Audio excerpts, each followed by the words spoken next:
നാളെ നടക്കുന്ന പണിമുടക്കിൽ സംസ്ഥാനം സ്തംഭിക്കുമോ?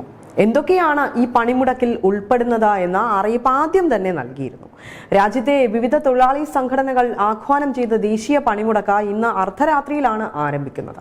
ഇന്ന് അർദ്ധരാത്രി ആരംഭിച്ച് നാളെ അർദ്ധരാത്രി വരെ നീളുന്ന 24 മണിക്കൂർ പണിമുടക്കിൽ കേരളത്തിൽ വ്യവസായ, കാർഷിക, വാണിജ്യ മേഖലകൾ സ്തംഭിച്ചേക്കാം. കടകമ്പോളങ്ങളും അടഞ്ഞു തന്നെ കിടന്നേക്കാം. മോട്ടോർ വാഹനങ്ങൾ നിരത്തിൽ ഇറങ്ങിയേക്കില്ല.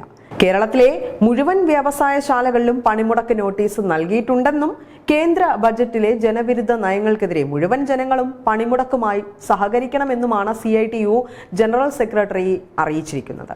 കേരളത്തിൽ സർക്കാർ, അധ്യാപന, ബാങ്ക്, ഇൻഷുറൻസ് തുടങ്ങി എല്ലാ മേഖലകളിലുമുള്ള ജീവനക്കാർക്കും പണിമുടക്ക് നോട്ടീസ് നൽകിയിട്ടുണ്ടെന്നാണ് അറിയിച്ചിരിക്കുന്നത്. ഷോപ്പിംഗ് മാളുകൾ, സ്പെഷ്യൽ ഇക്കണോമിക് സോണുകൾ അടക്കം സ്തംഭിക്കുമെന്ന് സമരാനുകൂലികൾ പറയുന്നുണ്ട്. പാൽ, പത്രം, ആശുപത്രി, മെഡിക്കൽ സ്റ്റോറുകൾ, ഫയർ ആൻഡ് റെസ്ക്യൂ, ആംബുലൻസ് അടക്കം അവശ്യ സർവീസുകളിലെ ജീവനക്കാരെ പണിമുടക്കിൽ നിന്ന് ഒഴിവാക്കിയിട്ടുമുണ്ട്. 10 കേന്ദ്ര തൊഴിലാളി സംഘടനകളും ദേശീയ തൊഴിലാളി ഫെഡറേഷനുമാണ് പണിമുടക്കിന് ആഹ്വാനം ചെയ്തിരിക്കുന്നത്.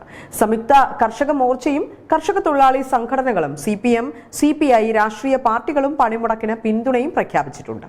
ഓട്ടോ, ബസ്, കാർ, ലോറി തുടങ്ങി മോട്ടോർ തൊഴിലാളികൾ, ഷോപ്പ് എംപ്ലോയീസ്, മത്സ്യ വിപണനം, വിതരണ രംഗം, വഴിയോര കച്ചവട തൊഴിലാളികൾ, പ്രസ് ജീവനക്കാർ, സ്കീം വർക്കർമാർ, നിർമ്മാണം, കയറ്റിറക്ക്, IT, ചെറുകിട വ്യവസായം, സ്വകാര്യ മേഖല, പൊതുമേഖലാ വ്യവസായം, ബാങ്കുകൾ, ഇൻഷുറൻസ് സ്ഥാപനങ്ങൾ, വിമാനത്താവളങ്ങളിലെ ഗ്രൗണ്ട് ഹാൻഡ്ലിംഗ് തൊഴിലാളികൾ, തുറമുഖ തൊഴിലാളികൾ, കണ്ടെയ്നർ ഫ്രൈറ്റ് സ്റ്റേഷനുകൾ, തോട്ടം മേഖല, ഇലക്ട്രിസിറ്റി, പ്രതിരോധ മേഖലയിലെ തൊഴിലാളികൾ, ന്യൂ ജനറേഷൻ ബാങ്കുകൾ, നോൺ ബാങ്കിംഗ് സ്ഥാപനങ്ങളിലെ ജീവനക്കാർ എന്നിവരും പണിമുടക്കുമെന്നാണ് CITU അറിയിപ്പ് നൽകിയിരിക്കുന്നത്.